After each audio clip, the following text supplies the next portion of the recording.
नमस्कार, मैं हूं मृगेंद्र पांडे और आप देख रहे हैं विस्तार न्यूज।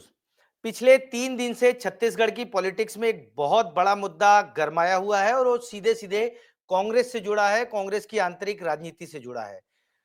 कांग्रेस के वरिष्ठ नेता पूर्व मंत्री रविंद्र चौबे का एक बयान आया जिसमें उन्होंने भूपेश बघेल को प्रदेश कांग्रेस की कमान सौंपने की बात कही। उस बयान के बाद पिछले 3 दिनों से लगातार पॉलिटिक्स हो रही है, वार पर वार पलटवार हो रहे हैं। रविंद्र चौबे का हालांकि बयान आया, सफाई आई, लेकिन जिस तरीके से प्रदेश अध्यक्ष दीपक बैज का कैंप एक्टिव हुआ, दिल्ली दरबार में शिकायत हुई, दिल्ली से भी नेताओं के फोन आए, ये पॉलिटिक्स खत्म नहीं हो रही है। और आज तीसरे दिन रविंद्र चौबे नेता प्रतिपक्ष डॉक्टर चरणदास महंत के घर पहुंचे थे। बंद कमरे में बहुत सारी बात हुई, करीब 1 घंटे रविंद्र चौबे और डॉक्टर चरणदास महंत दोनों नेताओं ने बातचीत की। हालांकि जब बातचीत करके वापस निकले रविंद्र चौबे तो उन्होंने मीडिया से कोई बातचीत नहीं की, कोई बयान नहीं दिया, ये भी नहीं बताया कि वो क्यों गए। आज इसी विषय पर विस्तार से चर्चा करेंगे और जानने की कोशिश करेंगे कि आखिर रविंद्र चौबे को नेता प्रतिपक्ष चरणदास महंत के घर जाने की क्यों जरूरत पड़ी। क्या उन्होंने जो भूपेश बघेल को लेकर बयान दिया था वो इतना भारी पड़ गया है कि उनको बड़े नेताओं के दरवाजे पर दस्तक देनी पड़ रही है। वरिष्ठ कांग्रेसी नेता जिसे भूपेश बघेल भी अपना गुरु मानते हैं, रविंद्र चौबे, क्या भूपेश बघेल की तारीफ करके फंस गए हैं? इसी विषय पर विस्तार से बात करेंगे। हमारे साथ कांग्रेस का पक्ष रखने के लिए रुपेश दुबे जी हैं, कांग्रेस के प्रवक्ता हैं। रुपेश जी, आपका बहुत बहुत स्वागत है। बीजेपी का पक्ष रखने के लिए उज्जवल दीपक जी हैं, उज्जवल दीपक जी बीजेपी प्रवक्ता हैं, उनका भी बहुत बहुत स्वागत है।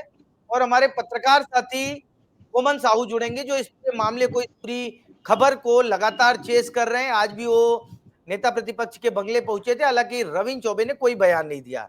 रुपेश जी, आपके पास आऊंगा। पहला सवाल यही रहेगा कि आखिर बंद कमरे में 1 घंटे क्या बात हुई, कुछ छनकर बाहर आया? मृगेंद्र जी नमस्कार, कोमन साहू जी नमस्कार, उज्जवल दीपक जी नमस्कार। मृगेंद्र जी, आपने स्थिति स्पष्ट कर दी। कोमन साहू जी नेता प्रतिपक्ष के निवास में गए थे और जिस प्रकार से रविंद्र चौबे जी ने ये बातें नहीं बताई कि क्या चर्चा हुई। देखिए, जिस परिप्रेक्ष्य में रविंद्र चौबे जी ने अपने उद्बोधन दिए थे, भूपेश बघेल जी के जन्मदिन का अवसर था, और उसके बाद जब रायपुर में रहते हैं तो नेताओं के बीच में मेल मुलाकात एक सामान्य प्रक्रिया है, सामान्य रूप से जाते हैं। अब चूंकि अभी माहौल रविंद्र चौबे जी के बयान से एक माहौल गरमाया हुआ है, वैसी स्थिति में रविंद्र चौबे जी और चरणदास महंत जी का मेल मुलाकात होना और कई बातों को मीडिया में या अन्य लोगों को ये कयास लगाने का अवसर मिल रहा है। देखिए, कांग्रेस में कहीं भी गुटबाजी नहीं है। जिस प्रकार से रविंद्र चौबे जी ने कहा, दीपक बैज जी मेरे छोटे भाई हैं और उनके जो वक्तव्य हैं, भाषण है, जन्मदिन के अवसर पर दिया गया था, उसका विषयांतर करके एक माहौल बनाया जा रहा है, ऐसी स्थिति नहीं है। उन्होंने दीपक बैज जी के नेतृत्व को भी सराहा है और जिस प्रकार से दीपक बैज जी लगातार आम जनता के लिए सड़क की लड़ाई लड़ने के लिए, और जिस प्रकार से अभी वर्तमान में राहुल गांधी जी ने जो बातें उठाई हैं कि मतदाता सूची में गड़बड़ियों की, दो नाम होने की, तो छत्तीसगढ़ के मुकेश जी मतदाता सूची पर आएंगे। उज्जवल जी, आपके पास आ रहा हूं। क्या लग रहा है बहुत सामान्य बात है रविंद्र चौबे का कहना कि दीपक बैज मेरे भाई हैं, और लेकिन जिस तरीके से दीपक बैज ने कहा कि रविंद्र चौबे जी तो महाज्ञानी है, क्या लग रहा है ये सब सामान्य है? उज्जवल जी। मृगेंद्र जी, ये कांग्रेस में बहुत सामान्य बात है। ऐसी गुटबाजी कांग्रेस में बहुत नॉर्मल है, बहुत बड़ी बात नहीं है कि रविंद्र चौबे जी ने ऐसा बयान दिया है। ऐसा बयान तो जुनेजा जी भी दे चुके हैं छत्तीसगढ़ में कि दीपक बैज जी के नेतृत्व पर सवाल वो भी खड़े कर चुके हैं। रविंद्र चौबे जी तो बहुत सीनियर नेता हैं, मेरी जितनी उम्र नहीं है उनसे बड़ी तो उनकी राजनीतिक उम्र है रविंद्र चौबे जी के। बहुत वरिष्ठ हैं, बहुत वरिष्ठ नेता हैं, छत्तीसगढ़ में अग्रज हैं, माटी के सपूत हैं, और अगर उन्होंने कोई बयान दिया है तो हल्के में नहीं लिया जाना चाहिए। हम तो नहीं ले रहे हैं, कांग्रेस पार्टी को भी हल्के में नहीं लेना चाहिए। उनके मायने आप समझिए बात को जी। पहला, उन्होंने शुद्ध हिंदी में कहा। कई लोगों को छत्तीसगढ़ी समझ में नहीं आती, कई लोगों को इंग्लिश समझ में नहीं आती। रविंद्र चौबे जी ने शुद्ध हिंदी में कहा कि नेतृत्व भूपेश बघेल जी के पास जाना चाहिए, अगला चुनाव उनके नेतृत्व में लड़ना चाहिए। इस बात को 5वीं कक्षा में बच्चा जो पढ़ता है वो भी बता देगा कि 2 मायने हैं इस बात के। एक, वो आदिवासी नेतृत्व को नीचा दिखा रहे हैं, दीपक बैज जी के नेतृत्व को स्वीकार नहीं कर रहे हैं और वो बता रहे हैं कि वो असक्षम है, अक्षम नेतृत्व है, वो कुछ कर नहीं पा रहे हैं और इसलिए उनको भूपेश बघेल जैसे नेता में अगले प्रदेश अध्यक्ष की भूमिका में उनको देखा जा रहा है। दूसरा, छत्तीसगढ़ कांग्रेस में 2 सीसी चल रहा है, एक पीसीसी प्रदेश कांग्रेस कमेटी और एक चल रहा है बीसीसी बघेल कांग्रेस कमेटी। आप याद कीजिए, बहुत बड़ी लाइन दिए हैं आपकी, एक पीसीसी चल रहा है और एक बीसीसी चल रहा है। और आप याद कीजिए ऐसा क्यों हो रहा है। कांग्रेस पार्टी पे प्रेशर बनाया जा रहा है आला कमान पे, नेतृत्व में नहीं, आला कमान। अब आला कमान का मतलब क्या होता है ये कांग्रेस वाले बताएंगे, हमारे यहाँ को केंद्रीय नेतृत्व बोला जाता है। अब आला कमान में जो राजा रानी राजकुमार बैठे हुए हैं वो तय करते हैं कि अध्यक्ष कौन बनेगा, मुख्यमंत्री कौन बनेगा। वहां पे प्रेशर है कि भूपेश बघेल जी को कमान दी जाए, कई लोगों का प्रेशर है, वो बना नहीं पा रहे हैं क्योंकि उनके पूर्व मुख्यमंत्री पे इतने सारे आरोप लगे लेकिन उज्जवल जी अभी कहा जा रहा है कि आला कमान जो है बहुत प्रेशर दे दिया रविंद्र चौबे जी को और वो जगह जगह जा रहे हैं, दरवाजा खटखटा रहे हैं। खोमन के पास आऊंगा, खोमन क्या लग रहा है आप? मेरी लाइन अभी दो मिनट, 1 मिनट और दीजिए बस। जी। तो कांग्रेस के ऊपर प्रेशर है कि बनाने का, पर बना नहीं पा रही है क्योंकि प्रदेश अगर गिरफ्तार हो गए तो कांग्रेस पार्टी की फजीहत होगी। याद कीजिए 2.5 साल पहले 42 विधायकों की परेड करा दिए थे भूपेश बघेल जी, नेतृत्व के खिलाफ झंडा बुलंद कर दिया था उन्होंने। तो कांग्रेस पार्टी को कहीं ना कहीं डर है कि अगर कुछ दिक्कत हुई तो नई पार्टी खड़ी हो जाएगी, यहाँ पे भूपेश बघेल जी संगठन तोड़ देंगे, बघेल कांग्रेस बन जाएगी, जो कि कांग्रेस ऑलरेडी बन चुका है। तो ये सब उलटफेर चल रहा है कांग्रेस पार्टी के अंदर और ये बहुत ही नॉर्मल है। आपने जो बोला ना सामान्य है क्या, हाँ कांग्रेस पार्टी के अंदर ये सामान्य बातें हैं। ये मैं आपने बहुत दूर की बात कह दी, बघेल कांग्रेस बन सकती है और तमाम चीजें। लेकिन खोमन के पास आऊंगा। खोमन, क्या लग रहा है अभी वर्तमान में क्या परिस्थिति है? अचानक रविंद्र चौबे को इतना दौड़ भाग करने की क्या जरूरत पड़ गई, जबकि वो तो काफी सीनियर नेता है और सरकार में भी हमने देखा कि वो एकदम तनकर चलते थे, आज अचानक दौड़ भाग वाली स्थिति क्यों आ गई? खोमन। हाँ, देखिए आपको याद होगा कांग्रेस के राष्ट्रीय अध्यक्ष मल्लिकार्जुन खड़गे जो है रायपुर के साइंस कॉलेज आए थे। उन्होंने मंच से कहा था कि छत्तीसगढ़ में सामूहिक नेतृत्व से चुनाव लड़ा जाएगा और लेकिन जिस तरीके से रविंद्र चौबे जी का बयान आया है उसके बाद इसकी शिकायत जो है लगातार बहुत सारे यहाँ छत्तीसगढ़ कांग्रेस के नेता करते हुए नजर आए। जो दीपक बैज गुट के थे उन्होंने शिकायत की है। इसके अलावा जो छत्तीसगढ़ पीसीसी है उनको भी बहुत सारी ऐसी शिकायत जो है उनके बयान से आई है, क्योंकि लगातार कांग्रेस पार्टी सामूहिक नेतृत्व की बात तो करती है लेकिन बहुत बार ऐसा मंचों से नजर आता है, चाहे रविंद्र चौबे की बात करूं या जिस तरीके से डॉक्टर चरणदास मान ने टीएस सिंहदेव जी को लेकर कहा था। तो जब आज मुलाकात के लिए रविंद्र चौबे जी पहुंचे थे, चूंकि अविभाजित मध्य प्रदेश से दोनों काम करते हुए आए हैं, ऐसे में एक चीज निकल कर सामने आया है कि जिस तरीके से दबाव बन रहा है छत्तीसगढ़ कांग्रेस कमेटी को लेकर रविंद्र चौबे के ऊपर, तो उससे कहीं ना बातचीत हुई होगी कि आगामी दिनों में किस तरीके से काम करेंगे, क्योंकि जो अनुशासन समिति मृगेन सर उसकी बैठक अभी होने जा रही है और वो जो अनुशंसा करेगी उस बयान के आधार पर हाईकमान को भेजेगी, उसको लेकर फैसला होगा। क्योंकि जब मल्लिकार्जुन खड़गे आए थे तो उन्होंने मन से ही बहुत बड़ी बात कही थी और कहा था कि सामूहिक नेतृत्व में लड़ना है। उज्जवल जी ने 2 बहुत महत्वपूर्ण बातें कही, एक तो पीसीसी और बीसीसी, प्रदेश कांग्रेस कमेटी और भूपेश कांग्रेस कमेटी। क्या लगता है कि इस स्थिति तक आंतरिक कलह पहुंच गई है कि भूपेश कांग्रेस कमेटी एक बन सकती है? दूसरा, जो रविंद्र चौबे गए हैं, क्या रविंद्र चौबे पर केंद्रीय नेतृत्व का दबाव है या क्या है? किस तरीके से उनकी ये जो बेचैनी है, छटपटाहट है, जगह जगह जाने की बात है, उसको आप किस तरीके से देखते हैं? इन दोनों सवालों का आप जवाब दे दीजिए रुपेश जी। देखिए, जिस प्रकार से उज्जवल दीपक जी पीसीसी और बीसीसी की बात कर रहे हैं, उज्जवल दीपक जी को भी ये समझना चाहिए कि अभी भी छत्तीसगढ़ में मोदी की गारंटी के नाम से सरकार चल रही है और रिमोट कंट्रोल के रूप में पूरी तरह से छत्तीसगढ़ की सरकार पूरे देश में चर्चित हो चुकी है।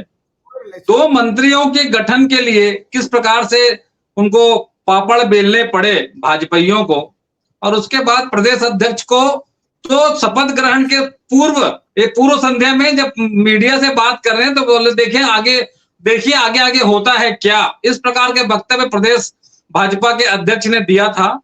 और मैं फिर से बताना चाहूंगा, कांग्रेस ने इस वर्ष को संगठन वर्ष के रूप में घोषित किया है। संगठन सृजन के नाम से कांग्रेस सेक्टर, मंडल और ब्लॉक अध्यक्ष, जिला अध्यक्ष के नियुक्तियों के दौर पे चल रही है। आने वाले समय में जिला अध्यक्ष और प्रदेश अध्यक्ष जो भी हमारा पार्टी शीर्ष नेतृत्व तय करेगा, देखिए आला कमान वाले बात में भी उज्जवल दीपक जी कह रहे थे, आला कमान एक शब्द है, लेकिन हम सब पार्टी शीर्ष नेतृत्व ससम्मान रूप से कहते हैं और पार्टी शीर्ष नेतृत्व जो निर्णय करती है, चाहे कांग्रेस का सिपाही हो या कांग्रेस के पदाधिकारी हो या भाजपा का भी पदाधिकारी हो, अपने पार्टी शीर्ष नेतृत्व के निर्णय को सिरोधार्य करता है।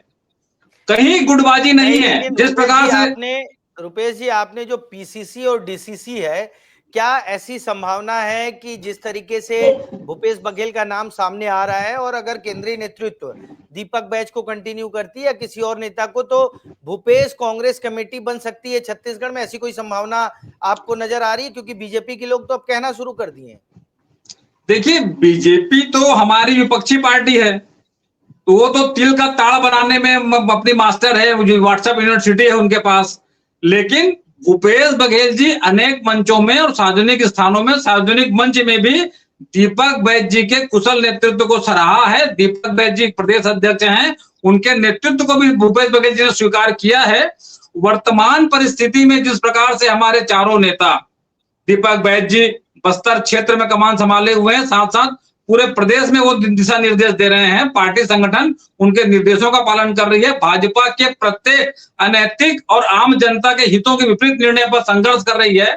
और उसके बाद जिस प्रकार से भूपेश बघेल जी तमनार गए और जिस प्रकार से भाजपा की सरकार में अफरा तफरी मचा और चरणदास महंत जी ने 14वें मंत्री के रूप में राज्यपाल जी को पत्र लिखा है और टीएस सिंहदेव जी जिस प्रकार से रामगढ़ की पहाड़ी को बचाने के लिए आवाज बुलंद किए हुए हैं, चौतरफा वार से भाजपा पूरी तरह से विचलित है और छिन्न भिन्न है और सिर्फ अपने दबाव को हटाने के लिए रूल जुलूल बयानबाजी करके कांग्रेस में आंतरिक कलह बताने की बात कर रहे हैं।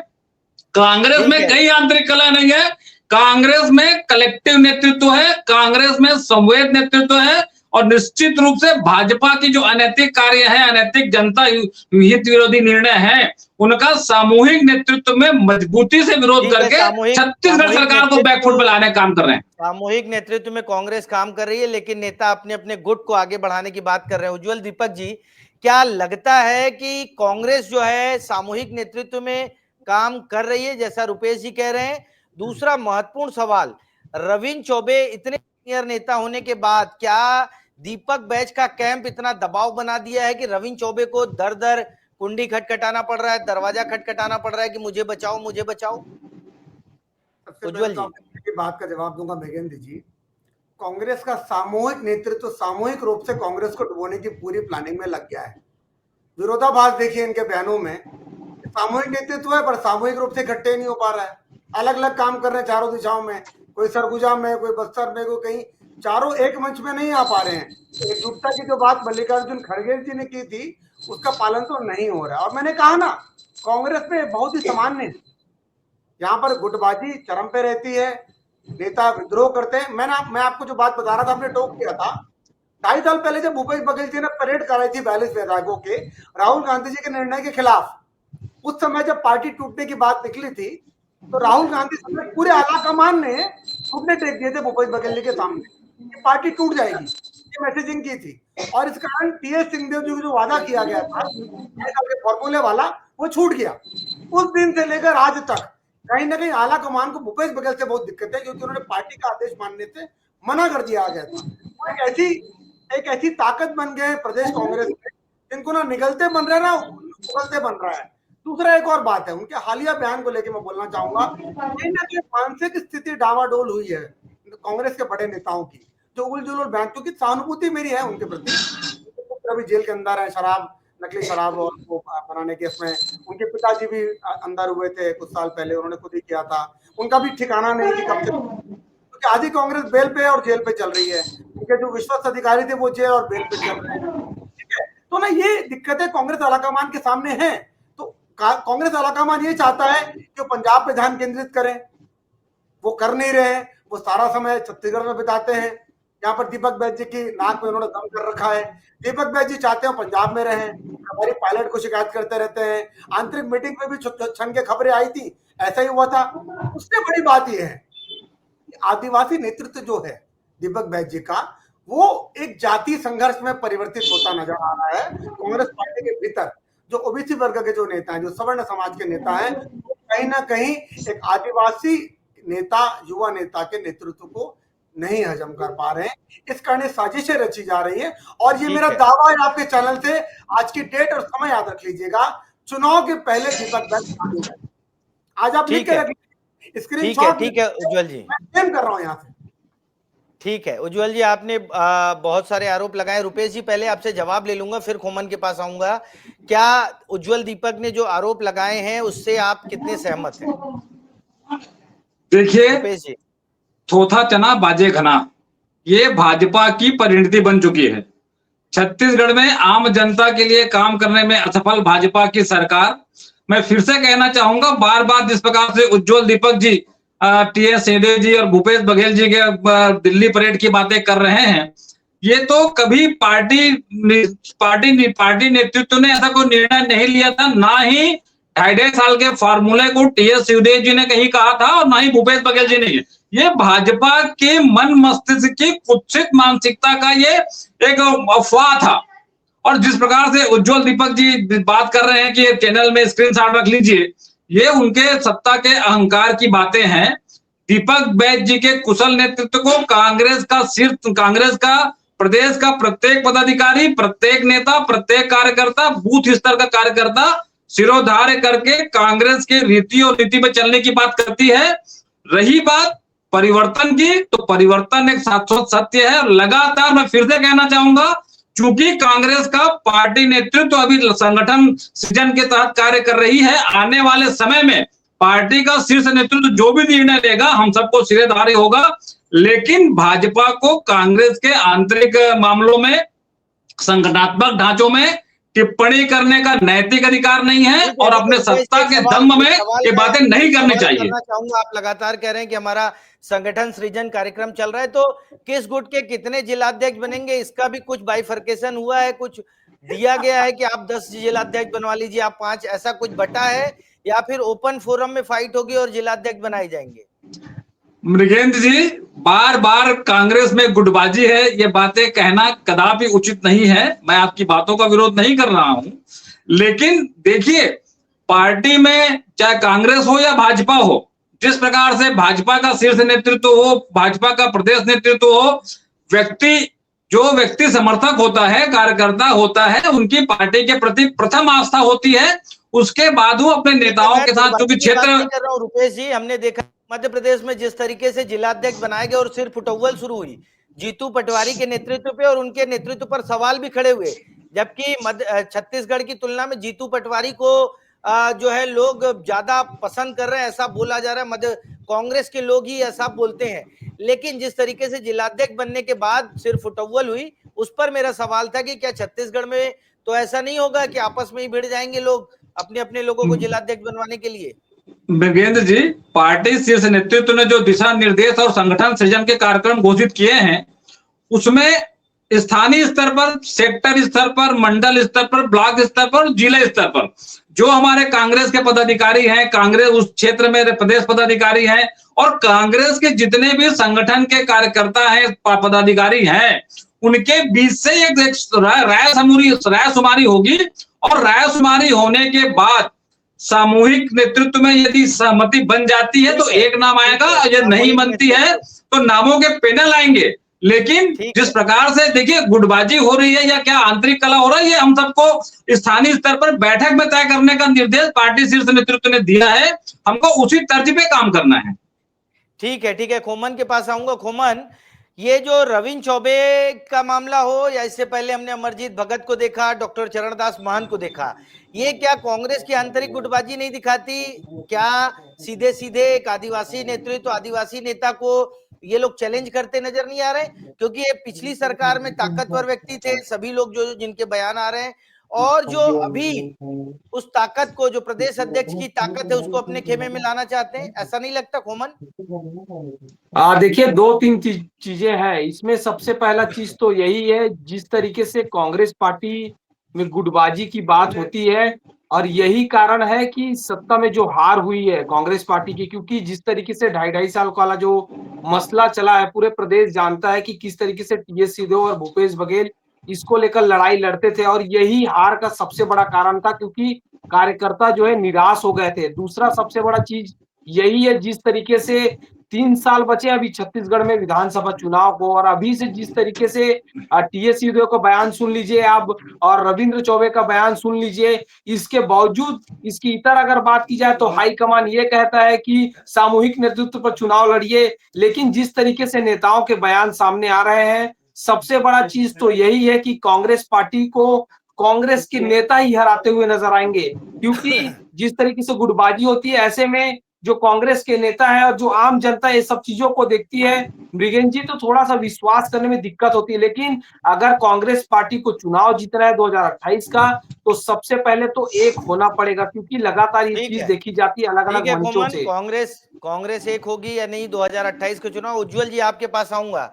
आप लोग दीपक बैज के नेतृत्व में अगर कांग्रेस लड़े तो ज्यादा कंफर्टेबल फील करेंगे, या भूपेश बघेल के नेतृत्व में चुनाव लड़े तो ज्यादा कंफर्टेबल फील करेंगे? देखिए, एक सट्टी है, एक भ्रष्टाचारी है, हमें किसी से तकलीफ नहीं, दोनों मिलके भी आ जाएं, 2-3 कार्यकारी अध्यक्ष जो बना ले तब भी कोई दिक्कत नहीं है। अरविंद चौबे जी को अध्यक्ष बना दें, चरणदास महंत जी को बना दें, टीएस सिंहदेव जी को बना दें, पांचों आ जाए, एक साथ आ जाए, सामूहिक नेतृत्व आ जाए, हमें कोई दिक्कत नहीं है। और ये मतलब ये दिक्कत ये है मृगेंद्र जी, अभी रुपेश जी कह रहे थे कि कांग्रेस पार्टी का आंतरिक मामला है, हमें दखल नहीं देना चाहिए। फिर इस डिबेट का क्या मतलब? डिबेट का विषय ही वही था, कांग्रेस का आंतरिक संघर्ष, अंतरकलह, अंतर्द्वंद, आपसी लड़ाई, गुटबाजी, ये तो डिबेट आपने बताया था ना इनको, तभी तो हम आए। तो डिबेट तो करना बनता है। नहीं, डिबेट आप करिए। डिबेट करना बनता है, लेकिन कांग्रेस पार्टी के निर्णय पे टिप्पणी करना नहीं बनता। उज्जवल जी, आप निर्णय नहीं करेंगे कि चैनल में आप स्क्रीनशॉट ले लीजिए, बदल जाएंगे, ये निर्णय उचित नहीं है। आपके जैसे वरिष्ठ प्रवक्ता से ऐसी अपेक्षा नहीं की जा सकती। रुपेश जी, ना तो मैं कांग्रेस का अलाकमान हूं, ना बनना चाहता हूं, मैं निर्णय नहीं कर रहा हूं, मैं तो एक अपना एनालिसिस नहीं, निर्णय नहीं, आपने जिस शब्दों का प्रयोग करते हुए कहा, उसके परिप्रेक्ष्य मैंने जवाब दिया। आपके जैसे वरिष्ठ लोगों को ऐसी बातें शोभा नहीं देती। कांग्रेस पार्टी के अगर एक आदिवासी नेतृत्व पर आपके खुद के पार्टी के वरिष्ठ नेता आरोप लगा रहे हैं, आपका फर्ज बनता है रुपेश जी की पहले उनको जाके समझाएं। उनके बयान के बाद ये हलचल चालू हुई है, हमने कभी ऐसा कोई बयान नहीं दिया है। जब आदिवासी नेतृत्व की आप आदिवासी नेतृत्व की बात कर रहे हैं, वो दिन भी छत्तीसगढ़ की जनता ने देखा है। आदिवासी दिवस के दिन आपने आदिवासी प्रदेश अध्यक्ष को हटाया था। रुपेश जी, जब आप बोल रहे थे मैं चुपचाप आपकी बातों को सुन रहा था, अब जब मैं बोल रहा हूं तो सुनने की ताकत रखिए थोड़ा सा, ठीक है? हम इस बात पे सहमत हैं। बोलिए उज्जवल जी आप बोलिए। रुपेश जी आपको मैं समय दूंगा, आप जवाब दीजिएगा इनका। एक भी बात का इनका जब तक आपका जवाब रहेगा डिबेट चलती रहेगी। उज्जवल जी बोलिए आप। रविंद्र चौबे जी बहुत वरिष्ठ नेता हैं, दीपक बैज जी ने उनको महाज्ञानी की उपाधि भी दे दी है, उसका हम सम्मान करते हैं, वो महाज्ञानी हैं। और अगर उन्होंने एक बड़े मंच पर एक बयान दिया कि अभी जो करंट नेतृत्व है वो सक्षम नहीं है और इसके लिए भूपेश बघेल जी की जरूरत है, तभी तो ये वार्ता हो रही ना हमारे बीच, हमने थोड़ी कहा ऐसा। तो आपका ये बनता है कि अपने आंतरिक लोकतंत्र में उनसे सवाल जवाब कीजिए। अगर अनुशासित कार्रवाई आपके खिलाफ नहीं होती है, फिर हम बैठेंगे डिबेट पे। हमने देखा है राजनांदगांव में एक व्यक्ति ने आवाज उठाई थी, उसको कांग्रेस से बाहर निकाल दिया गया। तो आप अपने अंदर ये बात कीजिए ना। आप भाजपा के प्रवक्ता को क्यों बोल रहे हैं कि आपको बात करने का अधिकार है कि नहीं करना है? पहले आप अपने नेतृत्व से पूछिए कि कांग्रेस प्रवक्ता होने के नाते क्या आप रविंद्र चौबे जी का विरोध कर सकते हैं ये बयान देने के लिए? नहीं। तो आप भाजपा के प्रवक्ता का विरोध मत कीजिए कि मुझे क्या बोलना और क्या नहीं बोलना है। ठीक क्या है मेरी ठीक बात है क्लियर है? ठीक है, रुपेश जी आपके पास आऊंगा। कांग्रेस में आप कहते हैं कि लोकतंत्र है और सबको अपनी बात रखने का अधिकार है। इससे पहले एक पूर्व विधायक थे कुलदीप जुनेजा, उन्होंने भी दीपक बैज के खिलाफ कहा। और रविंद्र चौबे के बारे में कहा जाता है छत्तीसगढ़ की कांग्रेस की पॉलिटिक्स के चाणक्य रहे बहुत साल तक, नेता प्रतिपक्ष रहे, तमाम बड़े पदों पे रहे, एमपी के समय एमपी सरकार में मंत्री थे। क्या नहीं लगता कि उनका जो बयान था एक सोची समझी रणनीति का हिस्सा है? क्योंकि रविंद्र चौबे जैसा नेता अगर कुछ कह रहा है तो उसके कुछ मायने तो होते होंगे ना।